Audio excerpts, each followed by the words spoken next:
उस महापुरुष को वंदन करती हूँ, नमन करती हूँ, जिनकी बदौलत आज मैं महिला होकर के भी इस मान सम्मान को प्राप्त कर रही हूँ। मैं उस शख्स डॉक्टर भीमराव अंबेडकर को कोटि कोटि नमन करती हूँ कि आपने हम महिलाओं को भी देश की आज़ादी के साथ साथ पुरुषों की गुलामी से मुक्त करवा करके समानता का अधिकार दिया। पुनः एक बार सत सत वंदन, सत सत नमन। सभी सम्मानित मंच, बाहर से पधारे हुए मेरे प्यारे गांव के भाई और बहनें, प्यारे बच्चों, मेरा विद्वान स्टाफ और समस्त मेरे बच्चे, आप सबको मैं इस गणतंत्र की शुभकामना देती हूँ। परंतु मात्र शुभकामनाएं देने से काम नहीं चलने वाला है। बच्चे जल्दी बैठ जाएं शांति से। मेरे भाइयों, हम बधाइयां देते हैं कि गणतंत्र की बहुत बहुत बधाई, लेकिन गणतंत्र है क्या ये तो हमें समझना पड़ेगा। क्यों गणतंत्र मनाया जाता है ये भी हमें समझना होगा। आज हमारे देश के अंदर 70 साल हो गए हैं हमारे देश को गणतंत्र घोषित किए हुए। गणतंत्र का मतलब होता है कि जहां एक संविधान बना, पहले जो मनुस्मृति का संविधान लागू था, उस संविधान को हटा करके यहाँ पर समता, स्वतंत्रता, बंधुता और न्याय पर आधारित जो एक संविधान बनाया गया था, उसको भारत सरकार ने लागू किया, अंगीकार किया, स्वीकार किया। लेकिन क्या इन 70 सालों के बाद भी हम उस संविधान को लागू कर पाए? सबसे बड़ा प्रश्न ये है कि क्या हम उस संविधान को लागू कर पाए और क्यों जरूरत पड़ी थी उस संविधान की। मेरे प्यारे बच्चों, आप लोग ध्यानपूर्वक सुनो, क्योंकि तुम ही कल की तस्वीर हो, तुम ही कल की तकदीर हो, तुम ही कल का भारत हो। जितना आज का युवा जागरूक होगा, उतना ही मेरा देश कल मजबूत होगा। तो मैं आपको बताना चाहती हूँ कि आज के दिन ये संविधान मैं लेकर के आई इस प्रति को, क्योंकि कभी भी इस संविधान को किसी लाइब्रेरी में नहीं रखा गया, किसी भी सामान्य बुक स्टॉल पर यह उपलब्ध नहीं होता है। क्यों? क्या है इसके अंदर जिसकी वजह से छुपाया जाता है? कोई तो वजह होगी। इस सृष्टि का नियम है, कोई भी कार्य बिना कारण के कभी भी नहीं होता है। अगर इस भारत के पवित्र महान ग्रंथ को छुपाया जाता है या छुपाया गया है, तो पीछे बहुत बड़ी वजह रही होगी। हम लोग हर साल गणतंत्र मनाते हैं, इकट्ठा हो जाते हैं, बच्चों से परेड करवा लेते हैं, नेताजी वगैरह, प्रिंसिपल वगैरह सब भाषण दे लेते हैं और बच्चे नाच गा करके घर चले जाते हैं। नहीं मेरे बच्चों, ये देश में जानना होगा कि आज का दिन विशेष क्यों है और किस लिए मनाया जाता है। मैं कहती हूँ कि 15 अगस्त से भी कहीं ज्यादा महत्वपूर्ण आज का दिन है, और वो दिन इसलिए है क्योंकि अगर आजादी मिल जाती और वही व्यवस्था बनी हुई रहती तो क्या फर्क पड़ता। हम इस चतुर्वर्णी व्यवस्था में जो श्रेष्ठता के शिखर पर पहुंचे हुए लोग थे, उनके गुलाम हो जाते। पहले अंग्रेजों के गुलाम थे, उसके बाद में हम उनके गुलाम हो जाते। लेकिन इस भारतीय संविधान ने हम सबको समता, स्वतंत्रता, बंधुता और न्याय पर आधारित समाज की स्थापना करने की जो प्रेरणा दी, क्या हर एक जागरूक बंदे से मेरा सवाल है कि वो अपने जमीर से पूछे, क्या हम समता, स्वतंत्रता, बंधुता और न्याय की स्थापना कर पाए? हम नहीं कर पाए। क्या आदिवासियों के लिए अनुसूची 5 और 6 लागू हुई? नहीं हुई। अरे कम से कम मैं तो यही पूछना चाहती हूँ कि इस संविधान के पहले पन्ने पे लिखा है भारत अर्थात इंडिया। हम हमारे देश के नाम को तो नहीं जान पाए, क्या संविधान, क्या खाक लागू करेंगे?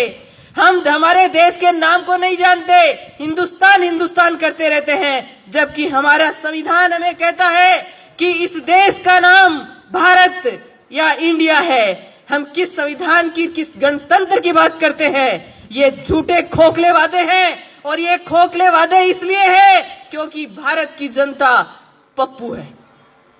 मैं किसी दूसरे में उलाहना नहीं लगाती। हमारी कमजोरी है कि हमारे उस बंदे ने अपनी जिंदगी लगा करके, अपने 4-4 बच्चों की बलि दे करके इस असमानता की इस खड़ी व्यवस्था को ऐसे ला करके इसके अंदर रखा। लेकिन हमारी नालायकी देखिए कि आज दिन तक हम उसको ऐसा नहीं कर पाए।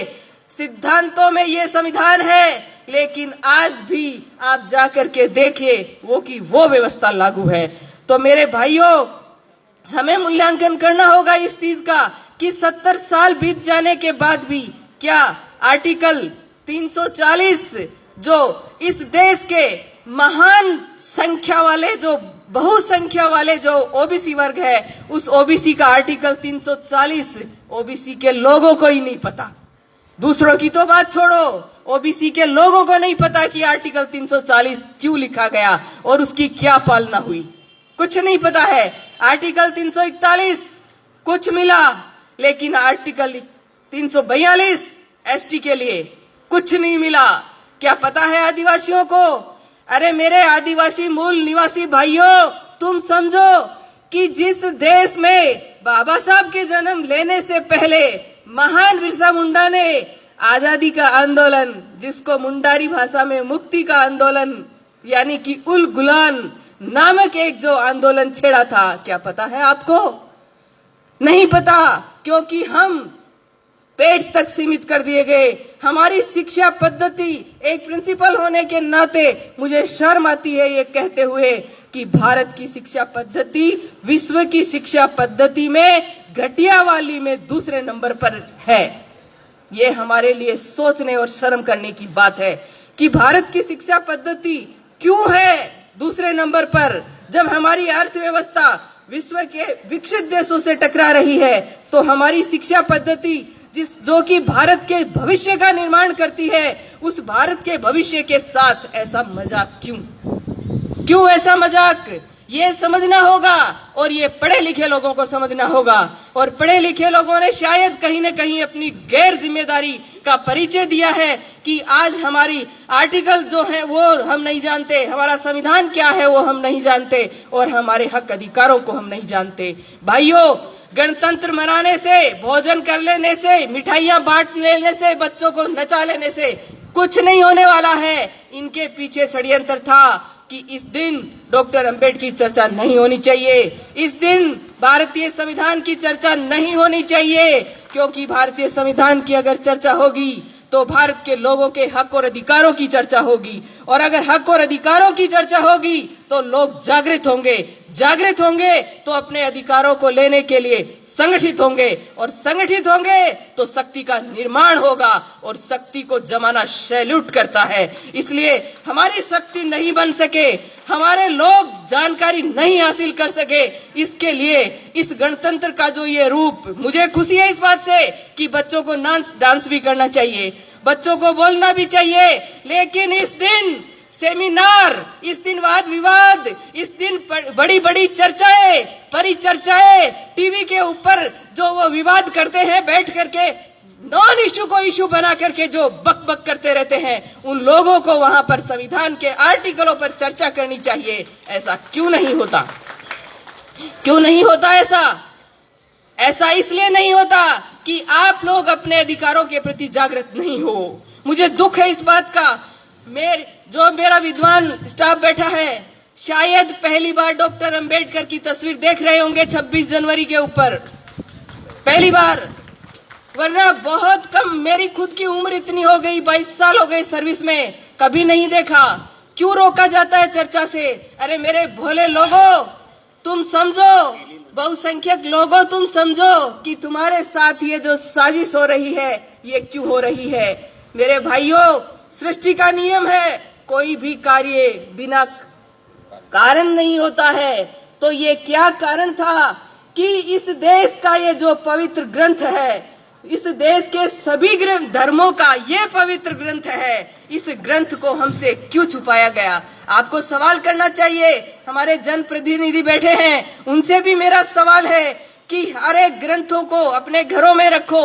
कोई भी व्यक्ति अपनी आस्था को किस रूप से मनाता है, ये भारतीय संविधान हमें उसकी आजादी देता है, लेकिन राष्ट्र के लेवल पर हमारा सिर्फ और सिर्फ एक धर्म ग्रंथ है। ये हमारे सभी सरकारी विभागों में होना चाहिए और प्रत्येक भारत के नागरिक के घर में होना चाहिए। क्या है? बाजारों में नहीं मिलता, कहीं भी मिलता नहीं है। मुझे कोई दुख नहीं हो रहा है ये कहने में कि सत्यनारायण की कथा आपको हर कहीं मिल जाएगी, लेकिन जिस विधान से, जिस वजह से ये देश चलता है, इस संविधान की प्रति आपको भटकने पर भी नहीं मिलती है। क्यों? कुछ तो सोचो। अरे कुछ तो पढ़े लिखे होने का सबूत दो कि क्यों नहीं मिलती। क्या वजह रही है कि हमारे हक और अधिकारों से हमें वंचित रखा गया है? हमें जानना होगा, हमें समझना होगा कि कहीं ये देश आज भी एक प्रकार की गुलामी में तो नहीं है। फिर आपको सोचना होगा कि अगर आज भी ऐसी गुलामी है या आज भी ऐसे षड्यंत्र है, तो कौन लोग हैं जो हमारे साथ षड्यंत्र कर रहे हैं? कौन लोग हैं जो हमारे हक अधिकारों से हमें वंचित कर रहे हैं? सत्य के लिए लड़ना पड़ता है मेरे भाइयों। सत्य मुफ्त में नहीं मिलता। इतिहास उठा करके देखिए कि ये जो हक अधिकार हमें मिले हैं, इन हक अधिकारों के लिए भगत सिंह, राजगुरु और उधम सिंह जैसे शहीदों ने अपना बलिदान दिया है। और मैं नमन करती हूँ उन महापुरुषों को, उन शहीदों को कि जिनका नाम भी नहीं है, क्योंकि वो नींव की ईंट है। वो इस देश की आजादी की जो नींव खोदी गई थी उसमें दफन है। लेकिन हम उनको सैल्यूट करते हैं क्योंकि उनके अंदर एक भावना थी अपने देश के प्रति। उस भावना को उन लोगों ने अपने नाम के लिए नहीं। आज हमारे देश का सबसे बड़ा दुर्भाग्य है कि कोई भी व्यक्ति नहीं शर्म आ रही है ये कहते हुए कि भारतीय है ही नहीं। ढूंढने जाओ आपको जातियां मिलेंगी। जातियों से अगर ऊपर निकलोगे तो आपको धर्म मिलेंगे, और धर्म से ऊपर आप अगर निकल गए तो आपको कांग्रेस, बीजेपी और पार्टियों के लोग मिलेंगे। इस देश का कितना बड़ा दुर्भाग्य है कि ढूंढने जाओ तो साला एक भारतीय नहीं मिलता। बात करते हैं राष्ट्रभक्ति की, बात करते हैं ऊंची ऊंची कि हम राष्ट्र वो प्रेमी है, देशभक्त है। अरे तुम लोगों ने देश का नाम नहीं लेते, भारत का संविधान लोगों को नहीं पढ़ाते, तो कौन से राष्ट्र का निर्माण कर रहे हो? धर्म के अंदर असमानता है, समझना होगा। प्यारे बच्चों, तुम लोगों को समझना होगा, मनुष्य है उसके लिए धर्म बनाया गया है, न कि धर्म के लिए मनुष्य।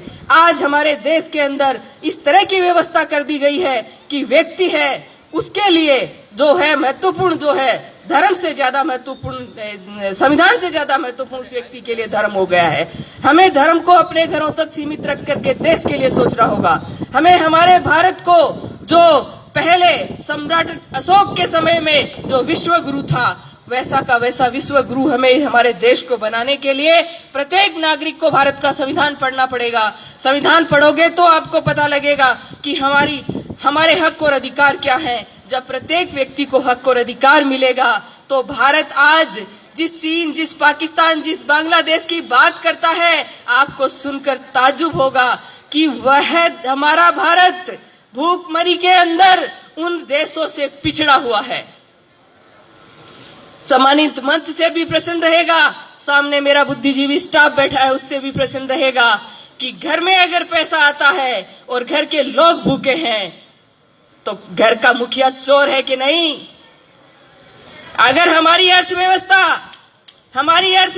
भारत की अर्थव्यवस्था जो है वो विश्व में उन्नतिशील और निरंतर विकास करने वाली अर्थव्यवस्था है, और भूखमरी जिसको स्टैंडर्ड नाम कुपोषण देकर के भूखमरी के नाम से गुमराह कर रखा है, तो वो जो भूखमरी है उसको कुपोषण का नाम देकर के कितने बच्चे मरते हैं पता है आपको? एक साल में 15 लाख बच्चे भारत में कुपोषण से मरते हैं, 0 से 5 साल के।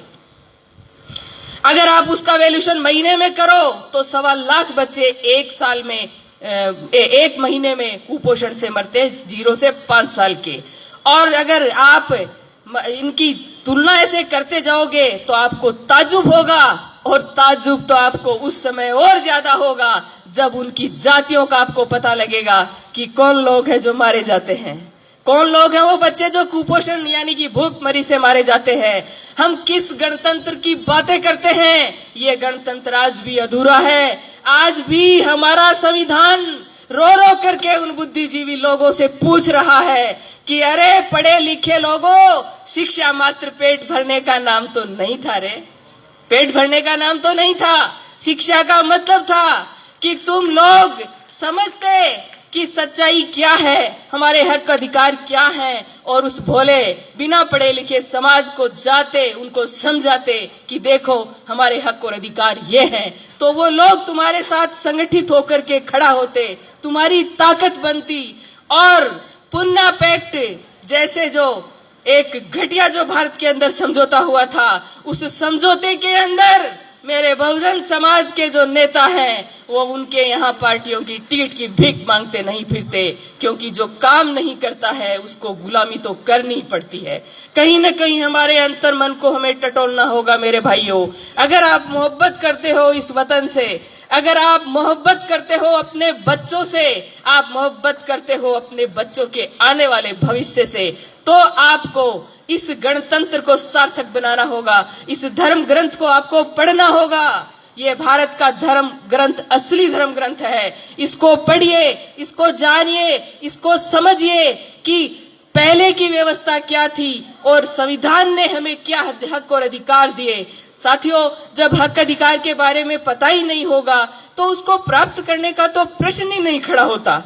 जब पता ही नहीं कि कौन सी चीज मेरी है और कौन सी नहीं है, तो उसको प्राप्त करने का प्रश्न ही नहीं उठता।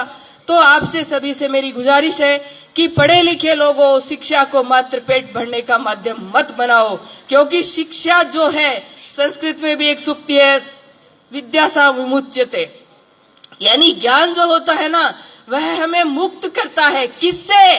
सोचने और समझने की सामर्थ्य देता है।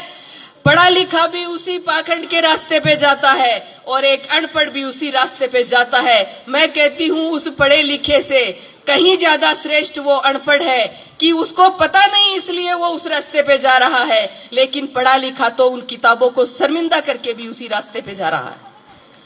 तो समझने वाली बात है कि शिक्षा आपको सोचने की, समझने की सामर्थ्य देता है, गलत और सही में फर्क करता है।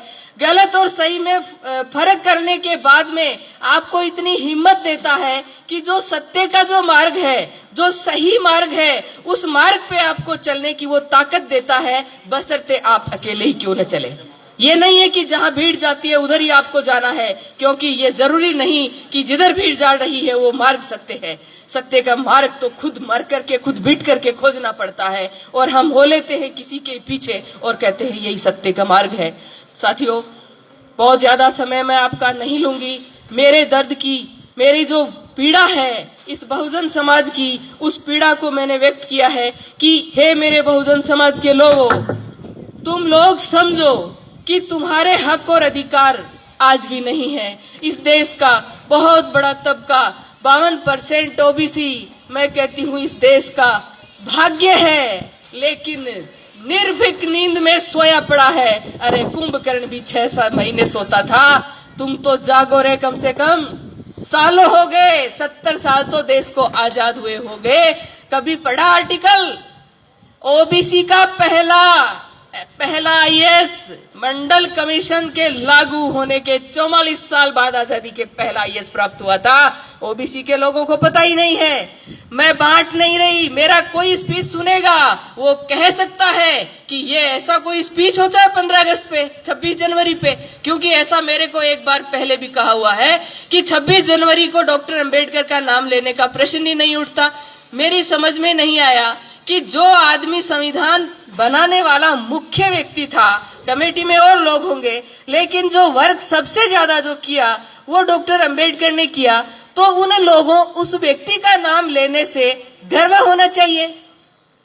क्या कहीं वो आज भी किसी जातिवाद के कारण ही तो वंचित नहीं है?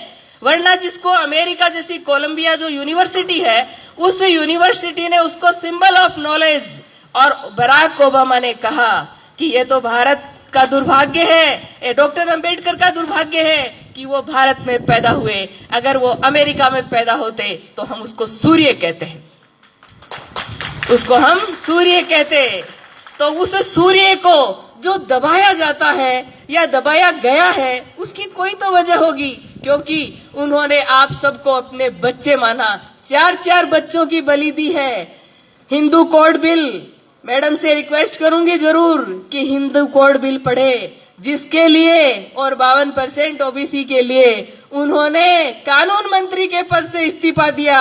आज हमारे समाज के लोग मंत्री पद के लिए समाज को बत्ती लगा देते हैं, और वो बंदा ऐसा था कि जिसने उन लोगों के अधिकारों के लिए अपने पद को लात मार दी कि जब मैंने इतनी मेहनत करके हिंदू कोड बिल बनाया और कालेलकर समिति को लागू कराने के लिए ओबीसी के लिए लड़ाई लड़ी, और अगर तुम इन दोनों को नहीं मान रहे तो कोई बात नहीं, ये संभालो तुम्हारा पद। क्या हमारे नेताओं से भी मेरा सवाल है कि क्या है तुम्हारे अंदर इतना दम कि तुम समाज के लिए ऐसा कर सकते हो?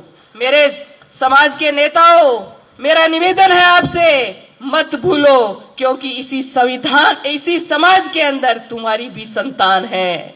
अगर समाज होगा तो तुम्हारी संतानें महफूज है। अगर व्यक्तिगत उन्नति आपने कितनी भी कर ली, समाज के बिना शून्य हो जाएगी। आज शून्य हो रही है। इसलिए मेरे देश के सभी लोगों, जो भी मेरी आवाज अब या बाद में सुनेगा, उन सभी से मेरा अनुरोध है कि आप अपने हक और अधिकारों के प्रति जागरूक बनो, संगठित बनो।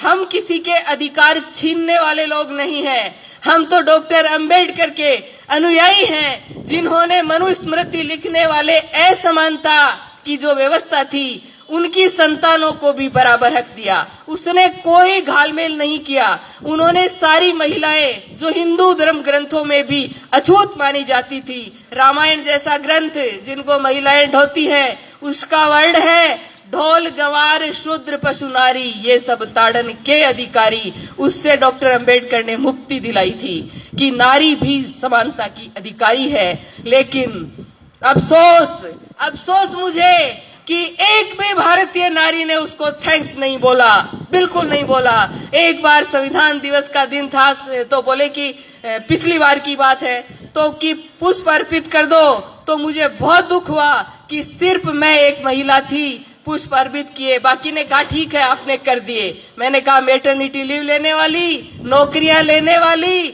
सारे हक अधिकार लेने वाली, मनुस्मृति ने कहा कूटे छेते मारे कुछ भी करे, लेकिन तेरा पतिदेव, ऐसे पतिदेव से मुक्ति पाने वाली महिलाएं कहती हैं कि डॉक्टर अंबेडकर ने हमें क्या दिया। अरे तुम पढ़ो तो जानो ना कि उन्होंने तुम्हें क्या दिया। उन्होंने जीने का अधिकार दिया। औरत के पास संपत्ति रखने का अधिकार नहीं था। डॉक्टर अंबेडकर ने स्त्री को अधिकार दिए कि तेरे पति की संपत्ति में भी तेरा अधिकार होगा और पति की संपत्ति, पिता की संपत्ति में भी अधिकार होगा। और क्या लोगे आप? जिस महिला को आज भी आप इसका प्रमाण दे सकते हो, क्योंकि मैं जिस संगठन का कर्मचारी हूं, उस संगठन के अंदर बिना सबूत, बिना तथ्य कोई बात नहीं होती। आज भी मेरे हाथ में संविधान है, मेरे को कोई चैलेंज नहीं कर सकता। और आर्टिकल आप सबको भी कोई नहीं कर सकता। आर्टिकल 19 आपको अभिव्यक्ति की आजादी देता है। आप नौकर हो सरकार के, आप मानसिक गुलाम नहीं हो। आप पढ़े लिखे लोगों, समझ लो इस बात को कि तुम अपनी अभिव्यक्ति अपने समाज में जाकर के संगठित करने की, जानकारी देने की, ये सारे अधिकार रखते हो। आप गुलाम नहीं हो। नौकर लोग डरते हैं, सरकारी कर्मचारी डरते हैं कि हम ऐसे कैसे बोल सकते हैं। मैं बोल रही हूं आपके सामने संविधान की प्रति को सबूत के तौर पे रख करके। कोई बताए मुझे कि एक वर्ड मैंने गलत बोला है क्या? किस बात का डर है तुम्हें? ये महान ग्रंथ जब तुम्हारी रक्षा में खड़ा है तो किस बात का डर है तुम्हें? समझो, जिस समाज को हर जगह जाति प्रमाण पत्र दिखा के, और जैसे ही नौकरी लगी समाज पीछे और खुद आगे हो जाते हो। अरे उस समाज का हक खाने वालों, अपने समाज के प्रति थोड़ा तो हक अधिकार अदा करो। क्यों कर्ज लिए जा रहे हो उन सब का? मैं बहुत कुछ बोल गई हूं, मेरी बातों से बहुत जगह भूचाल भी आ सकता है, लेकिन हम भूचालों से डरने वाले नहीं हैं। हम बिरसा मुंडा को मानने वाले लोग हैं, हम उल गुलान के लोग हैं, हम भारत के वो लोग हैं जो इस मिट्टी में सड़क वो बनाते हैं, स्कूलें वो बनाते हैं, खेती वो करते हैं। अरे कौन सा ऐसा निर्माण का काम है जो हम नहीं करते हैं? मुझे भारत का मूल निवासी होने का बहुत गर्व है। आप भी कीजिए और मेरी बातों पर अमल कीजिए। कि क्या कहा है मैंने, क्यों कहा है मैंने। ये नहीं है कि आपको ये बातें बोलने की मुझे कीमत नहीं चुकानी पड़ती है, बहुत कीमत चुकाई है मैंने, और उधर के कोने से इधर के कोने पर भी उस कीमत के अधीन ही हूं। लेकिन धन्यवाद उनको कि आज इस कनबई की जगह पे मैं अगर बोल रही हूं तो ये मेरे उन भाइयों का ही श्रेय है जिन्होंने मुझे यहाँ पहुंचाया। इस मंच के माध्यम से उनको भी धन्यवाद कि कनबई में ऐसा स्पीच देने का मेरा सौभाग्य अगर हुआ है तो उन्हीं मेरे शुभ चिंतकों के माध्यम से हुआ है। मैं पूरी उम्मीद करती हूं कि एक माया अगर बोलेगी तो सताई जाएगी, लेकिन ये सारी माया अगर हो जाएंगी तो किस किस को सताएंगे, किस किस को सताएंगे। इसलिए घर घर में हमें अंबेडकर, घर घर में हमें कालीबाई, घर घर में हमें बिरसा मुंडा, घर घर में हमें कर्पूरी चंद ठाकुर, घर घर में हमें ईवी रामास्वामी पेरियार, घर घर में हमें ज्योतिबा फूले और सर छोटू राम और भगत सिंह जैसे लोग पैदा करने होंगे। तब हमारा देश वास्तव में गणतंत्र साबित होगा और वास्तव में देश आजादी की जो बात है उसको, आजादी को वास्तव में प्राप्त कर सकेगा। आप लोगों ने मेरे को ध्यानपूर्वक सुना, इसके लिए आप सभी का आभार, धन्यवाद।